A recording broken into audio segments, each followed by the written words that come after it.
உறவுகள் அனைவருக்கும் இனிமையான வணக்கத்தை தெரிவித்துக் கொள்வது உங்களுக்கும் சபரிவாசன். வாங்க காணொலிக்குள்ளே போகலாம். பாகத்தில் இருக்கக்கூடிய காணொலியில் உங்ககிட்ட என்ன சொல்லியிருந்தேன், பெட்ரோல் வாங்கின வரைக்கும் சொல்லியிருந்தேன். இப்போ அதுக்கு அப்புறமேட்டு நடந்த நிகழ்வுகள், அந்த நண்பர்கிட்ட அந்த அண்ணாக்கிட்ட பெட்ரோல் இலவசமாக வாங்கிக்கிட்டு நாங்கள் அப்படியே எங்கள் தம்பி நானும் அப்படியே வண்டியில் போகிறோம். போகும்போது பார்த்தீங்கன்னா வவ்வால் தோப்பு பாலத்தை தாண்டுறோம், அந்த ஏரிக்கரையை தாண்டும் பொழுது மாசி பெரியண்ணசாமி கோயிலை பார்க்குறோம், அண்ணன்மார் கோயிலை பார்க்குறோம், காமாட்சி அம்மன் சாமி சிலையை பார்க்குறோம், கன்னிமார் சாமி சிலையை பார்க்குறோம், ஐயனாரப்ப சிலையை பார்க்குறோம். அப்படியே நாங்கள் சாலையில் போயிட்டு இருக்கிறோம். சாலையில் போன உடனே நாட்டாமங்கலம், சர்க்கார் நாட்டாமங்கலம்னு பேர் வந்துருந்துச்சு.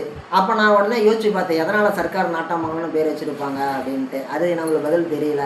அப்புறமேட்டு ஏஎன் மங்கலம்னு சொல்லி பேர் வச்சுருந்தாங்க. அது என்னப்பா ஏஎன் மங்கலம்னு சொல்லி கேட்டோம்னா அதுக்கும் நம்மளுக்கு தெரியாது. சரின்னு சொல்லிட்டு அப்படியே போனோம். அப்படியே போயிட்டு என்னது பெட்ரோல் பங்கு, என்ன petrol bunk, Indane petrol, Indian இல்லை Indane INDANA Indane petrol bunk வந்துச்சு. உடனே சரின்னு சொல்லிட்டு அங்கே பெட்ரோல் அடிச்சுட்டு ஃபோனில் காசு அனுப்பலான்னு பார்த்தா ஃபோனில் அக்கௌண்ட்டில் பணம் இருக்குது, ஃபோனில் பேலன்ஸ் இல்லை. ஃபோனில் பேலன்ஸ் இல்லைங்க, நீங்கள் நம்ப மாட்டீங்க. சரின்னு சொல்லிட்டு பெட்ரோல் 120 ரூபாய்க்கு அடிச்சுட்டு அவங்களே ஃபோனில் ஹாட்ஸ்பாட் ஆன் பண்ணுங்கன்னு சொல்லிட்டு அதுலேயே நாங்கள் ஒய்ஃபை கனெக்ஷன் பண்ணி அவங்களுக்கு 120 ரூபாய்க்கு பெட்ரோல் அடிச்சுட்டு எங்களுக்கு 120 ரூபாய்க்கு பெட்ரோல் அடிச்சுக்கிட்டு அப்புறமேட்டு கிளம்பி போயிட்டோம். நேராக வேலூர் ஈஸ்வரன் கோயிலுக்கு போனோம். வேலூர் ஈஸ்வரன் கோயிலுக்கு போனோம், மனசார சாமி கும்பிட்டோம். உள்ளாடி போன உடனே ஒரு சில நிகழ்வுகள் நடந்துச்சு. அதை நான் உங்ககிட்ட சொல்ல முடியாது, தவறாக எடுத்துக்காதீங்க. ஏன்னு கேட்டிங்கன்னா ஒரு சில விஷயங்களை வெளியில் சொன்னால் கண்ணு பட்ட மாதிரி ஆகி போயிடும், அதனால் அது சொல்லக்கூடாது. உள்ளாடி போனோடனே சாமி கும்பிட்டோம். அதே மாதிரி பார்த்தீங்கன்னா சாமி கும்பிட்டு அந்த வாட்டி பல்வேறு காலகட்டங்களில் எழுதப்பட்ட கல்வெட்டுகளை நாங்கள் சந்தித்தோம். ஒரு கல்வெட்டு குறிப்பிட்டிருக்கிறாங்க, 1925 செதுக்கப்பட்ட ஒரு கல்வெட்டு. சராசரியாக 101 வருஷத்துக்கு முன்னாடி செதுக்கப்பட்ட கல்வெட்டாகப்பட்டது. ரொம்பவே ஃப்ரெஷ்ஷாக இருக்குது. நாங்கள் அந்த கல்வெட்டை தொட்டு பார்த்தோம், அந்த கல்வெட்டை தொட்டு கும்பிட்டோம். அந்த கல்வெட்டை நாங்கள் வச்சு எதாவது உணர முடியுதான்னு பார்த்தோம். எங்களால் எதுவும் உணர முடியல. ஏன்னா நம்ம முன்னோர்கள் செஞ்ச ஒரு கல்வெட்டு அது. ஈஸ்வரன் கோயில், வேலூர் ஈஸ்வரன் கோயில் மிகவும் புகழ்பெற்ற, பிரசித்தி பெற்ற, பாடப்பெற்ற, அருளாளர்களால் புகழப்பட்ட ஒரு திருக்கோயில். அந்த வேலூர் தான்தோன்றீஸ்வரர் கோயிலை பற்றி நான் உங்ககிட்ட சொல்லணும் அப்படிங்கன்னா, அந்த தான்தோன்றீஸ்வரர் ஈஸ்வரன் கோயில் சாதாரண கோயில்னு மட்டும் நீங்கள் நினச்சிடாதீங்க. அந்த கோவிலுக்குன்னு சொல்லி ஒரு ஸ்தல வரலாறு இருக்குது. என்னப்பா ஸ்தல வரலாறுன்னு சொல்லி கேட்டிங்கன்னா, நாயன்மார்கள் 64 பேர் இருக்கிறாங்க. அவங்களுக்கான வரலாறுல ஒவ்வொரு வரலாறுமே பார்த்திங்கன்னா ஒவ்வொரு சிறுகதைகளை தழுவியும் பெருகதைகளை தழுவியும் நிஜ சம்பவங்களை தழுவியும் இருக்கும். அப்படி இருக்கக்கூடிய ஒரு சூழ்நிலையில் வேலூரில் இருக்கக்கூடிய தான்தோன்றி ஈஸ்வரர் கோயிலுக்கும் ஒரு வரலாறு இருக்குது, ஸ்தல வரலாறு. என்ன ஸ்தல வரலாறுன்னு சொல்லி கேட்டிங்கன்னா அதை தான் இப்போ சொல்ல போகிறேன். வாங்க காணொலிக்குள்ளாடி போகலாம். ஏற்கனவே நம்ம காணொலிக்குள்ளாடி தான் இருக்கிறோம். காணொலிக்குள்ளாடி போகலாம். இப்போ எப்படி ஒரு படம் போட்டால், இப்போ ஒரு நடிகர் தமிழகத்தோட முதலமைச்சர் படம் வந்தோடனே கதைக்குள்ளாடி போன உடனே ஒரு ஃப்ளாஷ்பேக் சொல்கிறாங்க. அந்த மாதிரி பார்த்திங்கன்னா இது நம்ம வீடியோக்குள்ளே ஒரு ஃப்ளாஷ்பேக். இந்த ஃப்ளாஷ்பேக்கில் என்னன்னு சொல்லி கேட்டிங்கன்னா, ஒரு சிவபக்தை என்ன பண்ணுறாங்க, டெய்லி நம்ம சிவனை கும்பிடுவாங்களாம் விளக்கு போட்டு. ஒரு நாள் திரியே கிடைக்கலையா, உடனே என்ன பண்ணுறாங்க, தன்னோட கூந்தலை அறுத்து திரியாக பயன்படுத்தி விளக்கு பார்த்து வச்சாங்களாம். விளக்கு திரிக்கு பதிலாக ஒரு பெண்ணோட தலைமுடி பற்றி எரிஞ்சிச்சான், திரியாக பயன்பட்டுச்சான். நீங்கள் கேட்கலாம், ஒரு முடி பட்டவுடனே பொசுங்கி தானே போவோம், கருகி தானே போவோம், காற்றுல தானே கரையும், பஸ்மாவை தானே ஆகும், சாம்பலாக தானே ஆகும்ன்ட்டு. ஆனால் ஸ்தல வரலாறு என்ன குறிப்பிடுது, இதைத்தான் குறிப்பிடுது. சரின்னு சொல்லிட்டு வேலூர் தான்தோன்றி ஈஸ்வரனை கும்பிட்டுட்டு இப்போ தான் கும்பாபிஷேகம் பண்ணியிருந்தாங்க. பெயிண்ட்லாம் நிறைய அடிச்சிருந்தாங்க, சூப்பராக இருந்துச்சு. மூலஸ்தானத்தை போய் எங்களால் சாமி பார்க்க முடியல. என்ன காரணம்னு சொல்லி கேட்டிங்கன்னா, நாங்கள் போகும்போது 1:30 மணி தாண்டிடுச்சு. அதன் காரணமாக, அதன் விளைவாக, அதன் பொருட்டு, அதை முன்னிட்டு நடையாகப்பட்டது, மூலஸ்தானம் சாத்தப்பட்டது. நாங்கள் போய் உட்காந்துருந்தோம். ஒரு 10 நிமிஷத்துக்கு வழியே நாங்கள் கடையை சாத்துறோம்னாங்க. சரின்னு சொல்லிட்டு நாங்களும் வெளியில் வந்துட்டோம். அப்புறமேட்டு நாங்கள் எங்கே போகிறோம், முக்கியமான இடத்துக்கு போகிறோம்.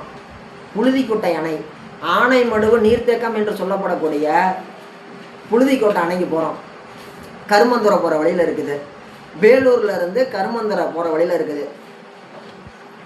அப்படி நாங்கள் போகும் பொழுது ஒரு அரச மரத்தை பார்க்குறோம். அந்த அரச மரத்தில் விநாயகரோட முகம் மஞ்சள் பூசி வச்சுருக்கிறாங்க. உங்களுக்கு சந்தேகம் இருந்தது அப்படின்னா நீங்கள் யூடியூப்பில் போய் தொலைவி பாருங்கள். என்னது, காட் ஃபேஸ் இன் நேச்சுரல் ட்ரீன்னு போடுங்க. இந்த வீடியோ முன்னாடி வரும். இது பார்த்திங்கன்னா சேலம் கிழக்கு மாவட்டம் வாழப்பாடி ஊராட்சி ஒன்றியத்துக்கு உட்பட்ட வேலூர் பஞ்சாயத்துக்கு உட்பட்ட அந்த பகுதியில் இருக்குது. சரிங்களா? இப்படி நம்ம சொல்லிகிட்டே போகும் பொழுது நாங்கள் வேலூர் புழுதிக்கோட்டை டேமுக்கு போயிட்டோம். டேமுக்கு போய் பார்த்தா எங்களால் நம்பவே முடியல. அப்படிப்பட்ட ஒரு பல்வேறு மிஸ்ட்ரீஸான ஒரு விஷயங்கள் நடந்துச்சு. என்ன நடந்துச்சுன்னு சொல்லி கேட்டிங்கன்னா, ஒரு காலகட்டத்தில் பேரும் புகழும் சீரும் சிறப்பும் செம்மையுமா இருந்த அந்த டேமு இன்றைக்கி தண்ணி இல்லாமல் இருக்குது. என்ன காரணம்? கர்நாடகாவில் தண்ணி கொடுக்காமல் இருக்கிறாங்களே, அதுவாக காரணம்னு சொல்லி பார்த்தோம். ஆனால் அது காரணம் இல்லை. என்ன காரணம்னு சொல்லி கேட்டோம்னா, கர்நாடகா வேறு பக்கம் இருக்குது, இந்த மலையோட நீர் ஆதாரங்கிறது வேறு பகுதியில் இருக்குது. என்ன காரணம்? சுற்று வட்டாரத்தில் இருக்கக்கூடிய ஒரு நூற்றுக்கணக்கான மலைகள். நீங்கள் கேட்கலாம், நூற்றுக்கணக்கான மலைகளா அப்படின்னு சொல்லிட்டு. ஆமாம், உண்மையாலுமே நாங்கள் சொல்லக்கூடிய நீர்த்தேக்கத்துக்கு பின்னால் நூற்றுக்கணக்கான மலைகள் இருக்குது. அந்த நூற்றுக்கணக்கான மலைகளினுடைய மலை தண்ணீர் வடிகள் வந்து இந்த டேமில் தான் நிற்கிது. அப்படி இருக்கக்கூடிய டேம் வந்து பார்த்திங்கன்னா 1982 ஆரம்பித்து 1993 கட்டி முடிச்சிருக்கிறாங்க. கிட்டத்தட்ட 11 ஆண்டுகள் கட்டியிருக்கிறாங்க. டேமோட மொத்த கெப்பாசிட்டி வந்து பார்த்திங்கன்னா, அதாவது கட்டப்பட்ட செலவுங்கிறது 1240 லட்சங்கள், அதாவது 12,40,00,000 ரூபா செலவு பண்ணி கட்டியிருக்கிறாங்க 1993. இப்போ நம்மளுக்கு ஒரு சின்ன சந்தேகம் என்னன்னு சொல்லி கேட்டோம்னா, இப்போ அந்த நீர்த்தேக்கத்தில் வந்து பார்த்திங்கன்னா நீரை தேக்கி வைக்கிறதுக்கு 2 பக்கமும் மண்ணு தான் கொட்டியிருக்கிறாங்க. மண்ணை கொட்டி மண்ணுக்கு நடுப்புற தான் அந்த கட்டடத்தை எழுப்பியிருக்கிறாங்க. அந்த மண் எங்கேருந்து எடுத்துருப்பாங்கன்னு நினைக்கிறீங்க? அந்த நீர் தேங்கி இருக்கக்கூடிய ஒரு பகுதியில் அந்த நீர்நிலையை ஆழப்படுத்துறதுக்கோசரம் இன்னொன்று மண் எடுத்து இங்கே போட்டுக்கலாம். இப்போ நம்ம ஏரிக்குளம் வெட்டுறோம்னா என்ன பண்ணுவோம்? ஏரிக்குளம் வெட்டுறதுக்கு பணம் இல்லைன்னா என்ன பண்ணுவாங்க? ஏரிக்குளம் தூர் வாடுறவங்க, அதை வெட்டுறவங்க இந்த மாதிரி வந்து அதை மண்ணை வெட்டி குளத்தை வெட்டி வரக்கூடிய மண்ணை விற்று அதை வாங்கி வேலை செய்கிறவங்க சம்பளம் கொடுத்து அப்படி தான் குளத்தை உருவாக்குவாங்க. அது மாதிரி இந்த அணை கட்டுறதுக்கு தேவையான மண் எல்லாமே வந்து பார்த்திங்கன்னா அந்த நீர்நிலையை தூர் வரும் பொழுது அதிலிருந்தே எடுத்துக்கிட்டாங்க. அதன் பிறகு என்ன பண்ணியிருப்பாங்கன்னு நினைக்கிறீங்க? அதன் பிறகு அந்த நீர்நிலையை தடுத்து நிறுத்துறதுக்கு எழுச்ச அந்த ஒரு மண்ணில் அந்த நீர்நிலையை சுற்றி இருக்கக்கூடிய மலைகளை வெட்டி அந்த பாறையை உடைச்சி அந்த பாறையை செதுக்கி அதிலேருந்தே கல் கட்டியிருப்பாங்க. இல்லை நான் தெரியாமல் தான் கேட்குறேன். இந்த 2026 ஒரு செங்கலோட விலை 8 ரூபா 90 பைசா சேலம் மாவட்டத்தில். அப்படி இருக்கும் பொழுது இதே சேலம் மாவட்டத்தில் 33 வருஷம் முன்னாடி அந்த டேம் கட்டியிருக்கிறாங்களே, எவ்வளவு செலவாயிருக்க போகுது? 33 வருஷம் முன்னாடி ஒரு கல்லோட விலை எவ்வளவா இருந்திருக்க போகுது?